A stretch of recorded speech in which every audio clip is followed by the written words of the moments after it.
Assalamualaikum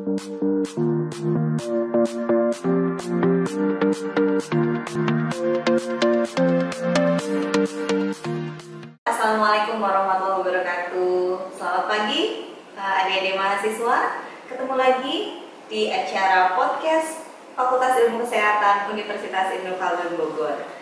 Nah, hari ini kita punya sebuah kesempatan yang langka dan spesial. Hari ini saya punya seorang tamu yang luar biasa yang sudah hadir di tengah kita bersama-sama. Saya perkenalkan beliau, nama lengkapnya Profesor Nurihana. Beliau adalah salah satu staf pengajar di Fakultas Ilmu Kesehatan Universitas Ibnu Khaldun Bogor. Jadi selama 30 menit ke depan kurang lebih kita akan berbincang ya. Saya akan perkenalkan dulu adik-adik sedikit CV singkat dari Prof. Rihana.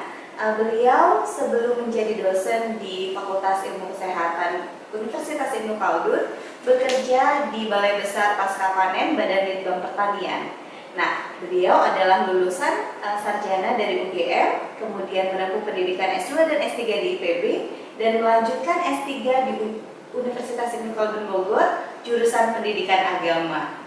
Baik, nah sebelum kita mulai bincang-bincangnya, saya mau berikan sedikit informasi bahwasanya saat ini Universitas Ibnu Khaldun sudah membuka pendaftaran atau penerimaan mahasiswa baru, sehingga adik-adik yang nanti mendengarkan bincang-bincang kita hari ini, kalau tertarik dengan kontennya berarti harus segera join ya. Buka spmb.uik.bogor.ac.id dan kunjungi website Fikes dan juga sosial media yang lainnya.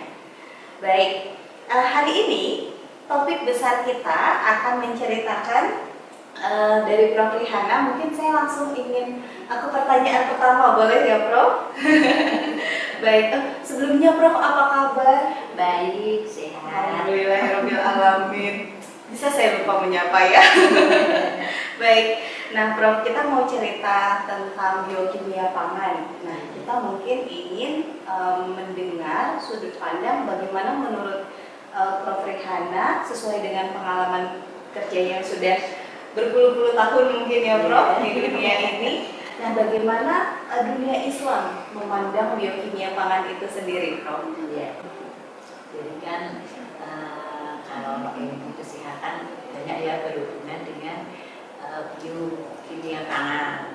Nah, ilmu kehidupan itu semua kehidupan itu kan berjalannya dari biologi, kemudian masuk ke kimia, ya dari kimia, kemudian fisika, kemudian kedokteran, dan kedokteran kemudian bioteknologi.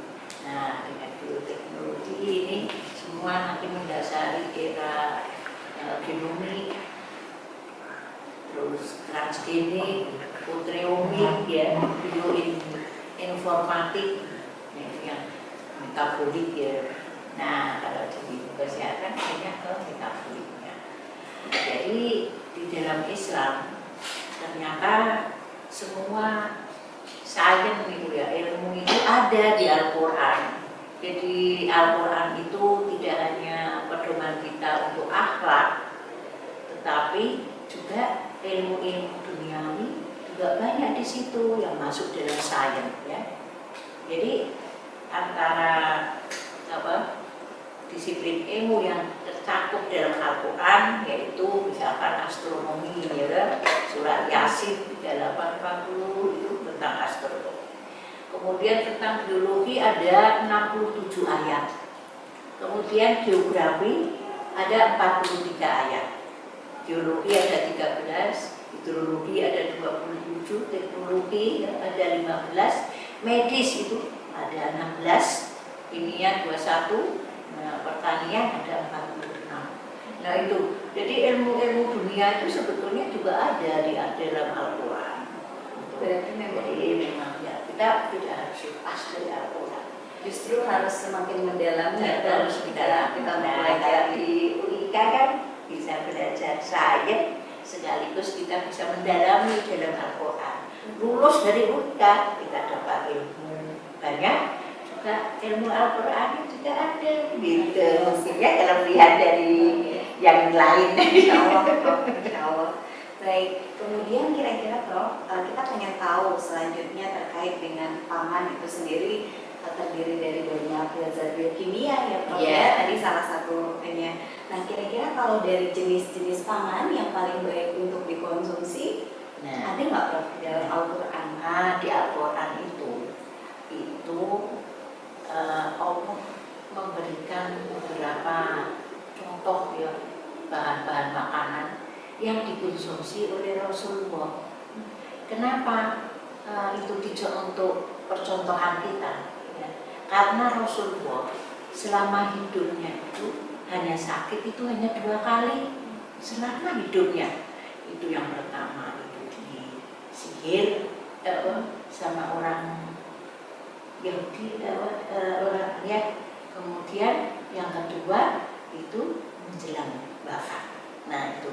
Jadi kesehatan Rasulullah, apa yang dimakan Rasulullah adalah teladan untuk kita. Gitu. Jadi diantaranya porsi makan. Nah, dari jenis makan yang banyak juga ada ya. Tapi yang porsi makan, bagaimana cara makan? Kalau minum jangan berdiri, kan ada ya dia tuntunan Rasulullah dalam hadis. Nah kemudian kalau porsi makan, bagaimana kalau kita makan? Nah ini kan biokimia tubuh yang masuk dalam metabolisme. Ya, metabolisme ada siklus Krebs gitu ya. Nah itu Rasulullah sudah mencontohkan dari dulu, wa kulu wasrobu wala tusrifu. Inna woha la yuhibbu musrifin. Jadi makanlah dan minumlah, tapi jangan melampaui batas. Nah, kenapa kok tidak boleh melampaui batas? Nah, karena di dalamnya ini biokimia, ada enzim, ada mikrobia yang akan merubah makanan yang kita makan. Nah, kalau yang kita makan ini tidak seimbang dengan airnya, dengan enzim dan mikrobia yang ada di situ, maka metabolisme tidak sempurna. Bagaimana akibatnya kalau metabolisme tidak sempurna? Nah, kalau tidak sempurna, ada mungkin yang bisa jadi komponen kecil yang bisa diserap oleh darah. Tapi ada juga yang belum sampai ke situ. Nah, ini yang akan menutup saluran-saluran pencernaan sehingga nutrisi yang akan diserap darah ini tertutup. Nah ini yang bahaya. Kalau keluar dari feses oke, keluar dari feses ya. Tapi yang yang tidak sempurna dalam hidrolisis. Nah itu makanya di dalam Al-Quran surat Al-A'raf ya ayat 31 Baik Prof, kemudian kalau kita lihat dari daur kehidupan nih Prof sebagai seorang manusia, kan kita mulai makan itu sejak bayi ya Prof ya. Iya. Nah, ketika bayi secara alami Allah sudah menciptakan ASI begitu. Nah, kira-kira pandangan Prof dari sudut pandang biokimia terkait dengan kenapa Prof kira-kira ada kejadian-kejadian permasalahan pencernaan seperti diare misalnya itu sering kali kita temukan pada bayi yang mengkonsumsi susu formula, tetapi ASI itu justru bisa salah satu fungsinya mencegah diare Prof. Nah kira-kira bagaimana Prof dari sudut pandang biokimia? Ya. Sebetulnya susu, nah ini sekarang teradu lagi ya, walaupun situasi, lokasi itu berlainan sekali dengan kita. Tapi setelah ditinjau dari beberapa jurnal, ternyata susu unta dan susu kambing itu lebih baik daripada susu sapi. Kenapa bayi bisa alergi dengan susu sapi? Karena itu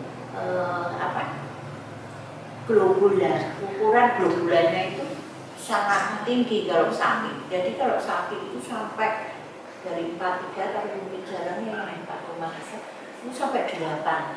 Sedangkan kalau unta itu 2,99. Kemudian kalau kambing itu 3, sampai 3,6 gitu. Nah ini jadi kalau unta itu mendekati ASI gitu. Nah hanya permasalahannya kalau dari segi industri semakin kecil globula itu susah untuk diinstankan gitu.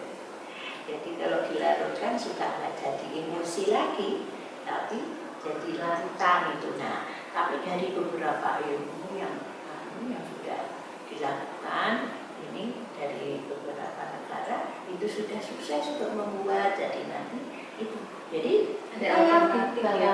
Susu unta itu memang itu untuk dari dan nanti itu akan melebar sampai di mana ada susu unta gitu ya. Nah, kalau paling tidak susu kambing. Nah, sekarang kenapa nanti di sini kita diajari kenapa kepala-kepala pondok pesantren tidak membuat bisnis susu kambing. Nah, gitu ya. Jadi di dalam Islam sebetulnya sudah ada petunjuk-petunjuk untuk berbisnis yang sehat, yang gitu ya. Nah, itu sebetulnya. Nah, kemudian kalau kambing ini senyawa alergen dan unta senyawa alergennya itu laktoglobulinnya itu rendah dibanding sapi. Jadi kalau unta itu hampir 0, kalau sapi 1,3, kalau kambing 0,8. Kemudian keuntungan lain susu ini, kalau susu unta itu mempunyai zinc gitu ya, yang pandemi itu sekitar 590. Nah, kalau yang sapi itu 0,3, sangat jauh perbedaannya. Nah, makanya itu yang pandemi dipiring susu unta saja ya, paling tidak kuda. Nah, kuda itu tinggi. Jadi kan kalau di NTB itu kan ada ini ya susu kuda. Nah, itu bagus juga. Sebetulnya di Indonesia untuk pengembangan susu sehat banyak. Jadi kalau Hiroshima itu mendapat Nobel bahwa susu itu tidak baik untuk orang tua, tapi tidak untuk unta dan kambing karena globulanya kecil sehingga Tetap sustainable ya laktasenya yang sebetulnya kalau orang tua itu makin menurun dengan laktase yang sedikit aja dia bisa Insya Allah. Jadi luar biasa ya Prof ya sebenarnya terkait susu. Jadi kalau mungkin bagi para calon ibu atau para ibu di luar sana yang memang kalau bisa memberikan ASI alhamdulillah, tapi kalau ASI tidak ada bagiannya. Kemudian kalau ada keterbatasan ataupun dia tidak mampu memberikan ASI pada satu waktu, kita bisa mencari alternatif yang lebih sehat dan sesuai Prof dengan metabolisme tubuh baiknya. Wah, menarik sekali. Kemudian satu lagi Prof, terkait dengan di dalam tubuh proses pencernaan itu kan ada enzim. Nah, itu boleh cerita sedikit nggak Prof tentang fungsi enzim atau bagaimana perannya? Kalau itu ya, nah, dari awal kita ya sebelum kita ke makanan yang banyak enzimnya, saya mau ceritakan sebetulnya dari sisi ilmu pangan itu makanan masuk melalui mulut terus ke pencernaan yang di dalamnya penuh dengan mikroba dan enzim untuk mengirim makanan menjadi komponen jauh lebih sederhana yang tadi yang saya sampaikan ya. Nah, di pencernaan itu ya, di pencernaan itu kan ada 3 bahan yang ada di situ ya. Jadi ada solid, ada makanan yang kita makan ya. Kemudian ada mikrobia ya. Kemudian tambah air ya kan. Kemudian ada udara ya. Nah, itu namanya bioproses. Jadi proses hidrolisis yang dipengaruhi oleh air dan udara. Nah, kemudian tahun 1980-an ya, itu berkembang ilmu bioproses untuk menghasilkan pakai bioreaktor, menghasilkan enzim, menghasilkan mikrobia untuk pupuk, menghasilkan obat-obatan, Industri juga ya untuk vaksin, ya untuk macam-macam itu pakai bioreaktor. Nah, di dalam bioreaktor itu persis yang disampaikan Nabi bahwa tidak ada tempat yang paling buruk hadis ini, hadis Uqaid, yang dipenuhi isinya oleh manusia kecuali perutnya. Karena sebenarnya cukup baginya beberapa suapan untuk menegakkan mulutnya. Kalaupun ia ingin makan, hendaklah ia atur dengan cara sepertiga makanan, sepertiga untuk minumannya, dan sepertiga lagi untuk nafasnya ke udara. Nah itu persis desain bioreaktor. Bioreaktor bisa optimum memproduksi yang kita inginkan itu sepertiga solid, sepertiga air, dan sepertiga udara. Jadi kalau bioreaktor 10 liter yang dimasukkan hanya 2/3 maksimum. Maka itu bisa berjalan begitu ya. Kalau penuh tidak bisa berfungsi seperti tubuh kita ya. Jadi itu prosesnya bioproses. Baik, luar biasa. Berarti selain kurma, bahan-bahan pangan lain yang ada di Indonesia seperti tadi pisang itu juga sebenarnya ada di dalam Al-Quran, dan kita harus mensyukuri berbagai jenis makanan gitu ya Prof. Nah, terkait dengan keberagaman itu, apakah misalnya Prof ada 2 jenis pangan kita konsumsi secara bersamaan, secara biokimia apakah ada proses menghambat atau justru bisa bermanfaat Prof? Iya, ilmu itu saya kok belum berminat mempelajari. Iya. Karena begini, secara logika ya, setiap pencernaan manusia itu berbeda-beda. Betul. Ya, kalau nanti di komik teknologi yang berdasarkan DNA ya, makan dan obat pun itu orang Padang sama orang Jawa akan berbeda. Betul. Ya, karena makanannya berbeda gitu ya. Jadi kalau udah yang biasa, misalkan dia itu kalau browsing ya katanya telur nggak boleh dicampur dengan daging. Dan dari kecil aku senangnya telur sama daging nggak campur gitu ya misalkan. Tidak berakibat yang saya tahu gitu ya. Nah itu, jadi kalau yang perbedaan makanya harus campur nggak boleh. Saya belum mempelajari lebih dalam karena ya itu tidak semua efek itu akan sama pada setiap manusia. Ada keunikan ya, misalkan merokok, ya kan? Kalau berhenti merokok itu metabolisme mikrobia yang ada di metabolisme malah bingung. Kok nggak ada rokoknya? Dia malah nggak bisa bekerja, jadi malah sakit. Dia cepat meninggal. Itu kalau udah tua, tapi kalau udah masih muda berperokok kurang. Tapi kalau udah tua, pencernaannya udah biasa, ada asap rokok, ada mikrobianya, dan mikrobia senang rokok gitu ya. Berarti harus berhenti merokok sejak muda ya? Iya, kalau berhenti merokok harus dari muda. Baik. Nah kemudian Prof, untuk merangkum keseluruhan pertanyaan tersebut, kira-kira menurut Islam makanan yang bergizi dalam pandangan Islam itu bagaimana tipsnya supaya kita bisa menciptakan atau gaya hidup dan tubuh yang sehat gitu Prof? Kira-kira? Iya. Jadi ya itu kayak tadi kita menganut Rasulullah ya. Kenapa Rasulullah kok bisa sehat? Betul. Sampai seumur hidupnya bisa cuma 2 kali sakit, kan hebat banget ya. Itu. Nah itu karena itu bahwa Rasulullah wala itu makanan dan minuman, tapi jangan melampaui batas. Nah itu jadi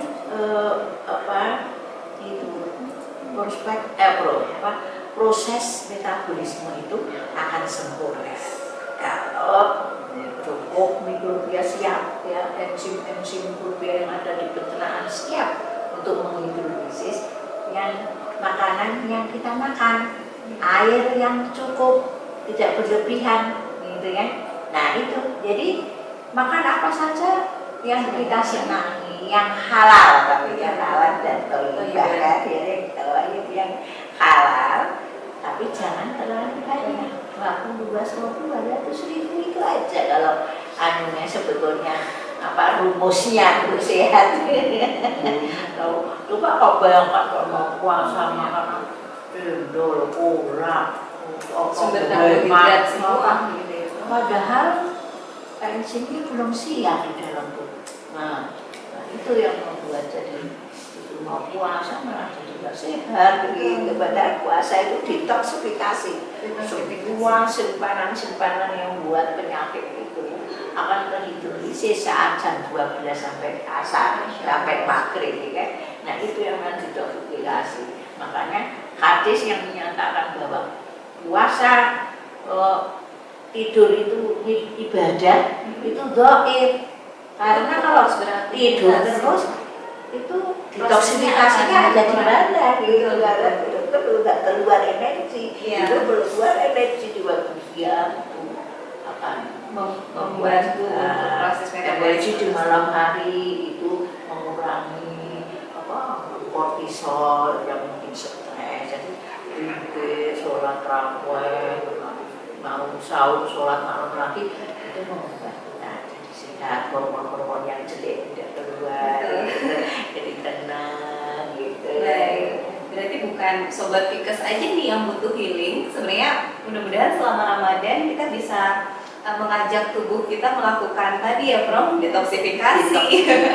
Itu sama sebenarnya dengan kayak kita perlu healing gitu, tubuh juga perlu detoksifikasi. Nah itu beneran jadi motivasi sih Prof, biar kita semangat aktif selama Ramadan, tidak tadi ya Prof hanya tidur atau menghabiskan waktu kurang bermanfaat gitu. Baik, pertanyaan terakhir Prof. Nah kita kan sekarang selain dari bulan Ramadan, kita kan masih ada dalam masa pandemi ya Prof. Salah satu yang sedang digalakan oleh teman-teman tenaga kesehatan juga adalah cakupan vaksinasi. Jadi untuk mencapai herd immunity masyarakat, kita sekarang mungkin masih ada di bawah 40% untuk boosternya. Nah, tapi Prof, kita terkait dengan biokimia sempat ada isu kehalalan dari salah satu bahan pangan pembuat vaksinasi tersebut. Nah, bagaimana pandangan tripsin tripsin itu kan enzim. Jadi prosesnya itu kan itu enzim untuk memecah media tumbuhnya mikrobia penghasil vaksin.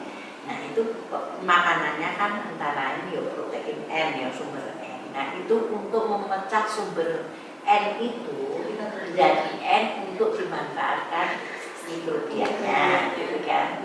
Nah produknya vaksin. Jadi vaksin ini sudah tidak mengandung tripsin. Gitu. Jadi sudah melalui proses yang panjang. Dari itu ada beberapa pendapat karena produknya sudah tidak mengandung tripsin. Jadi ada yang pokoknya ini asalnya dari mana di situ. Kalau ini memang dari babi, ya semuanya akan haram. Ada yang begitu ya. Tapi kalau memang tidak ada yang lain, nah itu ada yang kedaruratan dari daruratan. Nah ini ya wis dari muncul kedaruratan gitu ya. Nah itu. Tapi pada prinsipnya sebetulnya ke depan orang-orang Islam itu kenapa tidak memproduksi yang begitu-begituan? Banyak. Jadi untuk membuat kapsul gelatin, kenapa gelatin tidak dibikin sendiri? Kenapa tripsin ini tidak dibikin sendiri? Nah, tripsin itu kan bisa ada gantinya, kan yaitu protease. Jadi bisa diganti papain dari pepaya, bisa diganti bromelin dari nanas, ya kan? Kemudian kalau enggak, ya tripsin ini dibikin secara jadi bioreaktor. Nanti kembali lagi tadi bioreaktor, kenapa enggak dibikin itu yang halal? Kalau tidak, ya diambil dari pankreas sapi, yang tidak babi. Karena kalau kita kan impor, di sana kan babi itu banyak, ya sumber itu utama mungkin ya. Iya, jadi kalau belati ditambah tulang babi memang bisa menekan harga karena tulang babinya berserakan dan murah di sana.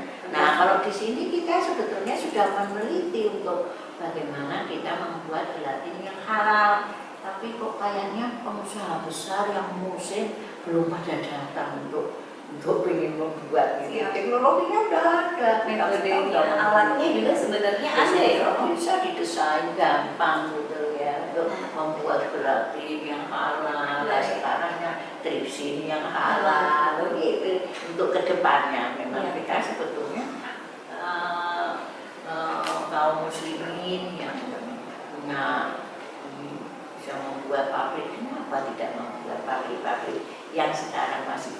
dan rawan sekali halal haramnya. Baik. Berarti itu suatu tantangan sendiri ya, dan peluang buat teman-teman Sobat Fika sama pendengar muda yang mendengarkan.